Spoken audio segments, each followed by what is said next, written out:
Shalom, peuple de Dieu. Je suis votre humble serviteur, le pasteur Bernard Mengi.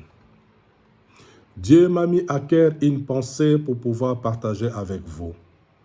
Je suis dans le livre de Exode, au chapitre 1, à partir du 7e verset jusqu'au verset 10.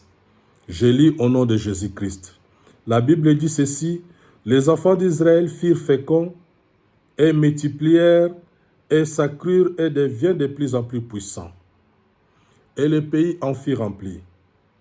Il s'éleva sur Égypte un nouveau roi qui n'avait point connu Joseph. Il dit à son peuple: voilà les enfants d'Israël qui forment un peuple plus nombreux et plus puissant que nous. Allons, montrez-nous habiles à son égard, empêchons qu'ils ne se croisent et que s'il survient une guerre, ils ne se rejoignent à nos ennemis, pour nous combattre et sortir ensuite du pays. Bien-aimés, ici nous voyons l'histoire des enfants d'Israël qui étaient en esclavagisme en Égypte.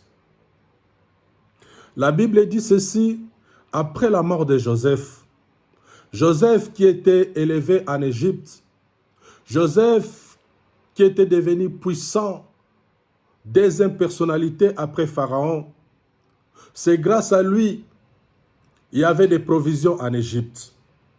La Bible dit, après sa mort, il s'éleva un nouveau roi en Égypte qui n'a point connu Joseph. Et ce roi qui a vu la montée des enfants d'Israël, qui a vu la puissance et la croissance des enfants d'Israël, ce roi commence à avoir peur. Ce roi commençait à faire de la jalousie vis-à-vis aux enfants d'Israël. Et ce roi a immobilisé tous les Égyptiens pour pouvoir combattre les enfants d'Israël, pour pouvoir freiner les enfants d'Israël pour pas qu'ils aillent de l'avant. Si nous voyons toute cette situation que les enfants d'Israël ont connue en Égypte, ce n'est pas parce qu'ils ont fait quelque chose. Mais non, les enfants d'Israël, ils n'ont rien fait. Mais seulement c'était par jalousie. Le roi a vu la montée du peuple de Dieu.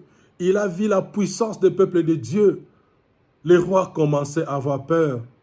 Il créa des lois pour qu'on puisse opprimer les enfants d'Israël. Je voulais dire, peut-être aujourd'hui c'est ton cas. Il y a des gens qui te créent des problèmes. Il y a des gens qui racontent des choses vis-à-vis à ton égard. Peut-être tu peux te poser des questions. Pourquoi tout cela m'arrive? Peut-être tu peux commencer à te mettre en cause. Tu peux te dire peut-être c'est moi le fautif. Mais moi je vais te dire, tu n'es pas fautif. Justement, ils font ça à cause de la jalousie. Personne qui est jaloux de toi qui va venir avouer pour te dire que voilà, je vais te créer des problèmes parce que je suis jaloux de toi. Non, il ne va pas le faire. Il va commencer à chercher des excuses. Il va commencer à raconter de mauvaises choses vis-à-vis à ton égard, justement pour pouvoir satisfaire sa faim, pour pouvoir te combattre. Tout cela parce que il voit la grâce. Tout cela parce qu'il voit la potentialité. Il voit des bonnes choses que Dieu a mis en toi. Ils ont peur qu'aujourd'hui, que ces choses sortent. C'est pour cela qu'ils te créent des problèmes. C'est pour cela qu'ils sont en train de mobiliser des gens pour te réduire. Moi, je te dis, continue-toi dans la marche vers le Seigneur. Peut-être, tout autour de ta famille, il y a aussi des gens qui te créent des problèmes. Il y a des gens qui t'ont quitté. Tu peux commencer à te faire des soucis. Pourquoi tous les gens m'ont quitté? Pourquoi? Moi, je vais te dire aussi, Dieu aussi, quand il veut faire un nouveau chemin sur la vie de son enfant. Il peut permettre aussi des mauvaises personnes pour qu'ils s'éloignent de toi. Il peut aussi éloigner des mauvaises personnes de toi afin qu'ils puissent faire un nouveau chemin dans ta vie. Ne t'effraie pas. Aussi longtemps que si Lot était toujours à côté d'Abraham, Dieu n'allait pas dire à Abraham, regarde. Mais après avoir Lot s'est séparé d'Abraham, Dieu a dit à Abraham, regarde. C'est pour cela que je vais te dire, ceux qui veulent rester avec toi, gloire à Dieu. Ceux qui ne veulent pas rester avec toi, laisse-les partir.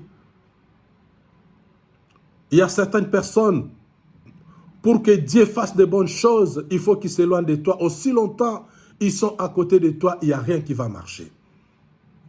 C'est pour cela, glorifie-toi Dieu. La Bible dit ceci, dans le livre de Romains, chapitre 8, verset 28. Toutes choses concourent au bien de ceux qui aiment Dieu. Tout cela t'arrive parce que tu es sur le droit chemin, parce que tu aimes Dieu. Ne t'effraie pas. Moi, je t'encourage. Accroche-toi au Seigneur. Et Jésus-Christ avait dit à Pierre, vous qui avez tout quitté, à cause du royaume des cieux, vous le recevez au centuple dans ce siècle, et dans les siècles à venir, la vie éternelle. Ne s'éloigne pas de la chemin de la vérité. Il y a beaucoup qui sont là, sont des enfants de perdition. Ils sont juste là pour combattre le peuple de Dieu. Ils sont juste là pour combattre les élus de Dieu. Mais moi je te dis, accroche-toi au Seigneur. David a dit, j'étais jeune et j'ai vieilli. Je n'ai jamais vu un juste qui était abandonné, ni sa postérité mendiant du pain. Bien-aimé, essaye d'accrocher au Seigneur. Ne laisse pas la voix du Seigneur. Ne laisse pas la voix de Dieu. Cela peut t'arriver à n'importe où. Cela peut t'arriver dans ta famille. Cela peut t'arriver au niveau de l'église. Cela peut t'arriver tout autour dans ton entourage. Jésus-Christ avait dit ceci, celui qui vaincra sera sauvé. Que le Seigneur vous bénisse.